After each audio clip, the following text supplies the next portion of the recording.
Hey everyone, this is Disc Junkie, and welcome back to Secondhand Sickness.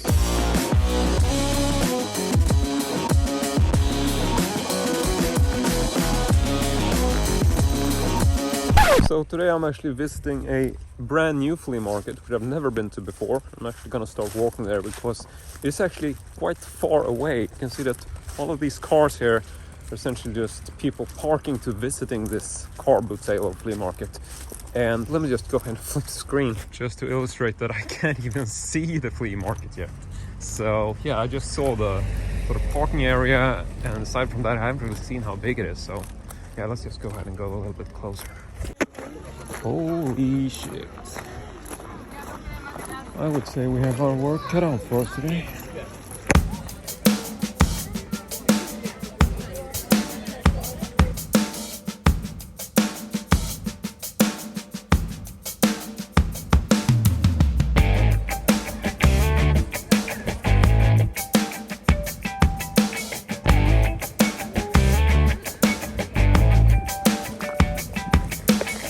Alright, so I am back in the man cave, already at my precious table, and I thought we would check out the finds of the day. Now, I didn't actually have the energy to shoot a sort of ending clip when I was at the flea market.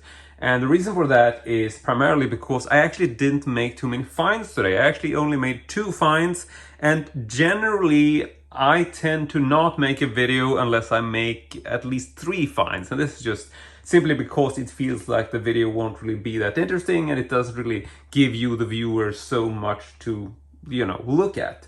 So today I'm going to show you the 2 items that I found today, but I'm also going to add some additional items which I've found at various other flea markets, where it's these bonus items which have been pretty much the same situation as today, where I just find a couple of items that I don't feel are enough to make a separate video on. So let's just go ahead and start with the finds that I got at today's car boot sale. The first item, which definitely wasn't much, is this small pair of handcuffs. This is essentially a little keychain which you can open and use just to hang your keys on, but it is a functional, if you will, little set of handcuffs, so you can actually push them in and they lock. They have this little sort of clasp there, so they don't require a key or anything. There is a keyhole, but you can't really use this. But yeah, these are basically just a fun novelty item. They are branded with Las Vegas, as you can see, and the other side is pretty much the same.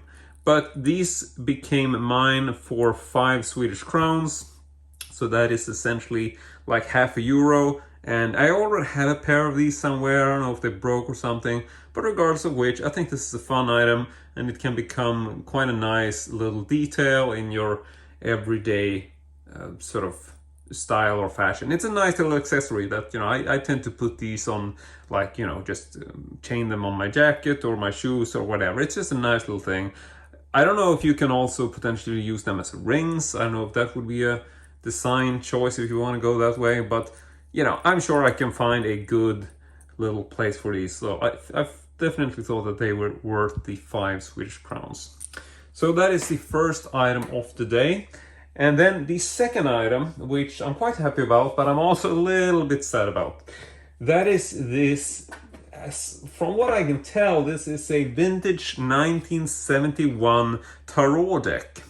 The thing is that I really like this. I'm not really into tarot cards. I've never really don't know much about them, but I saw this deck which was actually laying just like this, didn't have any outer box or anything, so it was just a loose deck of cards which was laying in like this box worth of old books, and the books were really not interesting at all. But I did actually become quite interested in this tarot deck, so I asked what she wanted. She said that she only wanted 5 Swedish crowns, so again like half €1. Now, I'm not really buying these for any type of collectible value, but I was very confused because I'm like asking myself, okay, how many cards are in a tarot deck? So I actually had to Google this when I was on site, and as it turns out, there are 78 cards in a tarot deck normally. This little batch has 77 cards. Yeah, so I counted them, I recounted them, but from the looks of it, there is actually 1 single card missing from this deck. So that's a real shame, but at the same time, I'm not really planning to use these. I just thought that, you know, they were pretty cool. I do like the imagery, and I figured I might use a couple of these cards just as sort of home decor, sitting on some shelves or, you know, laying about. And there are actually, you know, some of these cards are really nicely designed. I think that this classic, the Hanged Man, gonna have him the right way. I know this is a similar image which is featured in the movie The Ninth Gate, for example. This is one of the images which is etched in the book. And another one which I really like is Death, classic card. And then of course we have the Devil, which I also thought was a very nice design. But I mean, overall, I do really like the look of these cards. I'm not really sure what I might use them for, but you know, it's definitely a fun little thing that you can spread around the house. It's a nice little gothic home decor, I think. And I really do like the Devil and Death themed cards especially. So, I mean, for 5 Swedish crowns, it's hard to pass this up, even if it's not complete. But yeah, I'm looking on eBay. It's hard to, you know, sort of decipher if these were actually released in 1971, if they're that old, or if it's a repressing. But they do actually say copyright 1971 US Games right there at the bottom, which can be quite hard to make out, but that is literally what they say. So, not really sure. I don't think they have any sort of major collectible value, but either way, definitely a worthy pickup for 5 Swedish crowns. So these are the only 2 finds from today's flea market. I know I said that today's, you know, car boot sale was a really big one, and it really was. But, you know, sometimes you don't find stuff, even though it's a big market. So, yeah, I guess I'll just have to be happy about these and try to remember the other times when I've been out and about and I've found really incredible items. So, with that in mind, I thought we would return to some other times when I've only scored a couple of items, and we're going to look at just how cool those items are, and hopefully combining them with this, we'll feel that this will be a, you know, fun video for you anyway. So the next item I want to talk about is something I found at the old classic car boot sale that I tend to go to a couple of weeks back. And this is a vintage style He-Man toy. This is the classic, oh god, I forget what this is called. This is Battle Cat, am I right? So this is Battle Cat that He-Man normally rides on. And surprisingly, this looks to be in really good shape. It has a lot of the colors left and, you know, not too many scuff marks. There are some slight scuffs on the teeth there, but overall it's in pretty good shape. So yeah, I was really happy about this. I think I paid maybe 20 or maybe 40 Swedish crowns, so 2 or maybe 4 euro, which is definitely worth. And I'm always looking for cool He-Man figures because I think the He-Man series is such a fun toy series. There's a lot of sort of really wacky figures in that series, so I always think that this is fun to find and fun to display. And of course, Battle Cat is such a classic toy, which you know always recognize when you see him. So that is the third item I want to show you today, even though it wasn't actually purchased today. And then we can go ahead and look at this classic vintage metal cross or crucifix with Jesus on it. And this is an item which I found at a car boot sale a while back, I think maybe 2-3 weeks ago or something. And this was purchased at my regular standard car boot sale. I think this was one of the only items I purchased that time. As I recall, I paid 100 or maybe 150 Swedish crowns for this. I'm not sure if it's worth that kind of money. Yeah, it actually says 125, so I think I haggled this down to 100 even, which I think it's definitely worth to me. It is a really solid metal cross. It just looks really nice. I don't really know if the, you know, as far as the age on this appears to have been manufactured in Denmark. So it's quite possible that this isn't, you know, not an ancient cross, but who knows? It's still a really nice looking cross. And generally, you know, I am quite a big fan of crucifixes. I'm becoming more and more into this as a collectible piece, simply because, you know, being a Satanist, I do have an appreciation and an interest for historical items and even, you know, Christian items in general. I think this is a very fun artifact to have in my home, maybe placed upside down just to mess about. And yeah, I am actually designing a room, which seems like I mentioned in every video, where I'm trying to create a bit of a horror themed room, the Texas Chainsaw Massacre room. As you know, I've seen this in several videos, so maybe I will try to incorporate some of this type of stuff in that room as well, even though it's not technically connected to the Texas Chainsaw Massacre in a way, But like I said, trying to go for a generic horror room in some aspects, and then this feels like these could be pretty cool items to have in there. And now we get to the last item I want to talk about today. This was an item which I picked up a few weeks back, also at my classic favorite car boot sale, and this was, yeah, the single item that day, but it's such a cool item, and I'm surprised that I've never actually made a video on this yet. I know I purchased it, I posted some photos on Instagram. You can find me on Instagram as Discjunkietv in case you don't follow me already. And this was something that I posted on pictures on, but I haven't really made a video on it. And it is this insanely cool battle axe.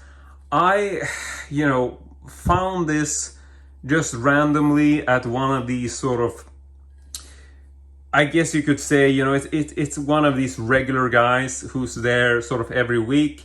And I always tend to stop by his table because he seems to have really outlandish and bizarre items. A lot of the times it's like sort of souvenir stuff, but also things which feel really unique and really vintage. And this was one of those really cool items which I found. And I don't have a lot of history on this. He didn't have a lot of history on this either. At the time I purchased it, he also had some really vintage cool items from Japan. I don't know if this is Japanese. There are some really cool sort of, I don't know what you say, inscriptions or images on here, which are sort of hard to make out, but you can see that you basically have what I think are like a couple of lions or some sort of, maybe not lions, maybe some bizarro fairy tale hound or something, but they have horns. It's really hard to show you in this because the glares, but you can see it's some sort of four-legged creature there with a strange head on top, a couple of horns, and then you have these two sort of angel-like characters with some sort of trumpeter thing. So it's a very sort of mirrored image which looks very sort of symmetrical. And then you basically just have some flowers, there's a bird there, you can also see. And yeah, it's really hard to make out, but there's really no sort of text anywhere on this that I can see. On the opposite side for this blade, you can see that we only have like some various sort of flower type arrangement things as far as I can tell. But overall, I think this is really, really cool. It looks, feels really, really solid. The blade here and the blade here, this is all metal, as well as the spike here on the end is also metal. The rest of the battle axe is a wooden handle starting here. You see that there's a bolt going through it. But yeah, I really like the look of these. I've seen some similar stuff from him, but this is the one that I thought was the coolest and most genuine looking. So this is a single hand type axe. It's not something that you would have, as a two-handed. I don't think you would use this two-handedly. More think it's one of those classic one-handed. It almost feels like a throwing axe, to be honest. But yeah, I think I paid 100 Swedish crowns for this. He wanted 150 or even more originally, but he tends to, do some really bizarre prices. It feels like he always found more than they're actually worth, but this was definitely worth 100 Swedish crowns to me. You might also question if this is complete, but from the looks of it, this is painted at the bottom. It really looks like it should be handheld, just, short size as, so not part of a larger construct or larger sort of spear type thing, as far as I can tell. It really looks like a handheld axe. So yeah, this is the last item of the day. I know this video might be, a bit shorter than my usual videos, and I know that the layout or, number of finds isn't, not a lot of finds, but hopefully you thought this was well worth the watch, despite that. But yeah, I would say that definitely that is it. Oh, I can't fit this in frame, it's too big. So I'm gonna try to center this to some extent, and yeah, sorry that things are a bit so and so. But I think this will, this will do for this video. So that's it. I want to say thank you very much for watching, and as usual, I hope to see you all next time.